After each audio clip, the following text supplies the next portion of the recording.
Hello, everyone, and welcome back to yet another political episode. So, we talked about Ohio yesterday. We are going to talk about Colorado. Now, a lot of you guys don't know this, but Colorado had elections too. And guess what? It wasn't that bad for us in Colorado. We actually had a pretty good win in a ballot measure. Um, and this ballot measure was regarding taxes. Now, I could talk about this all day, about this big. I wouldn't say it's a big win. I would consider winning these whole elections in 2023 to be a big win.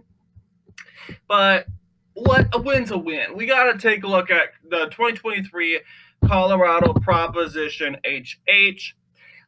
It's regarding property tax changes and revenue changes.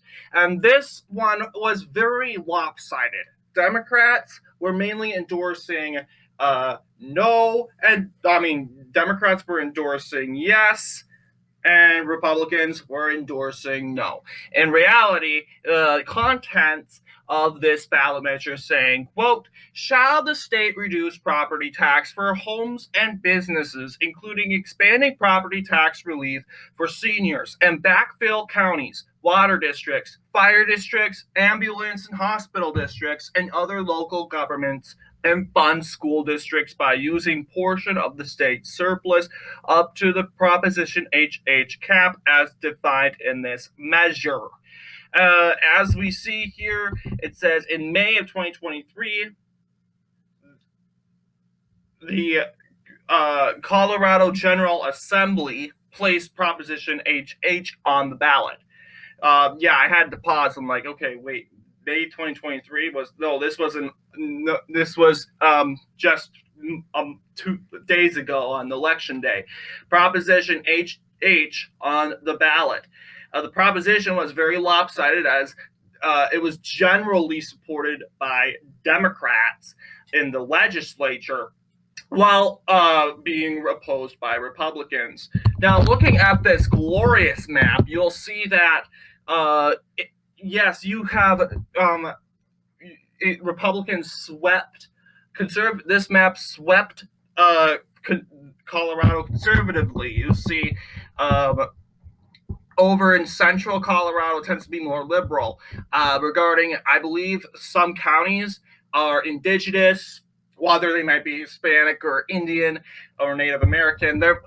These we are typically usually seeing these counties going to liberal, but apparently a lot of these counties up over here in the light green that typically vote Democrat went for the conservative option. They said no.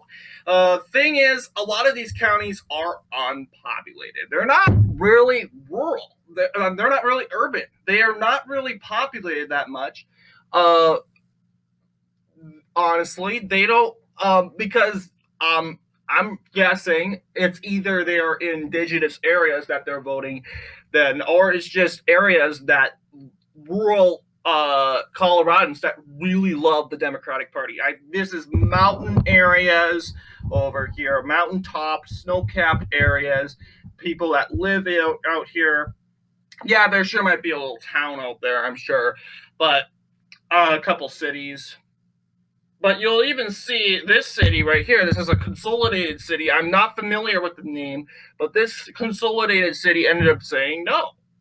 And not to mention, I think one of them, yeah, there's even in the Denver metro area in these two counties, they said no. Also, Denver, along with this county over here, voted yes, and we know why. Okay, more taxes, hallelujah. Just what the Democrats love. So when it looks to that, yes, big win. I know you're like, oh, but a win's a win. Celebrate what you got, and that's just the thing. Republicans need to celebrate every win, if they want to win. They cannot just go and rate the wins. And I know that's what we all like to do, but we got to celebrate every single win. And acknowledge every single win because that builds up momentum, that builds up energy and passion to continue to gain more and see more of that. So if we don't continue to give feedback on each win we are receiving, even like maybe very very rare small wins, we're going to do even worse. So yeah, part of that is the momentum. Part of that is the good job, pat in the back sort of deal. So yeah, that's all I got to talk about with the making changes to state property tax and revenue limits. Let's take a look at another issue, and this is regarding tobacco. Another drug, another substance, like we talked about marijuana yesterday. Tobacco's not that different. However, tobacco has been in the country for a very, very long time. It was a very important resource.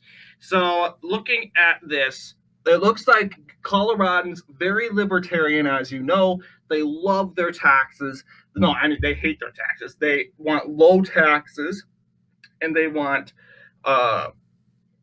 tobacco, marijuana, abortion rights. I'm not sure what they like about guns, but who knows? I think if you give them a ballot measure regarding a gun, I think they would be kind of tossed up. So yeah, 67%. This is a big win for Democrats and liberals. I mean, we got to remember Colorado, blue state, I mean, sure, it's not as blue as Illinois, but it's going to become that like that in 2 years. Very, very, very possible. But we got to also remember that Colorado, we can even it out a little bit in Colorado because, once again, former red state, that doesn't mean anything, but they have some conservative values when it comes to guns and low taxes and just general small government in general. So let's take a look. This regarding basically allowing the state to use excess tax revenue from tobacco products on preschool programs. Preschool programs, you think, oh, tobacco and preschool does not make a good mix. So you probably would go and say no. But okay, apparently I might be misunderstanding the interprets, but it shows most red counties going for this ballot measure. Even, yeah, you have Nassau County, counties, even Garfield County. This one right here, Jackson County, Red County, they're holding up in the 50s. Here, the ones that really voted against it was Kiowa County and Cheyenne counties. They were probably one of the most conservative counties in Colorado. That makes sense. Especially this area over here tends to be very pro-Trump. It's eastern Colorado. Meanwhile, central Colorado tends to be more liberal. I don't know if it's because of the Rocky Mountains, like I said, maybe climatic difference, but this is ballot measure once again. So yeah, it looks like both Republicans and Democrats, well, in this case it's Democrats or Republicans, but progressives and progressives and conservatives got a win in Colorado.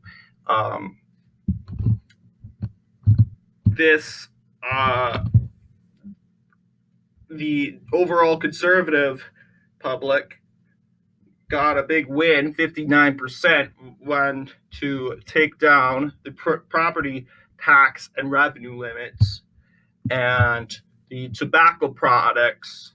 Looks like in Proposition 2, liberals managed to get a hurrah when it comes to that.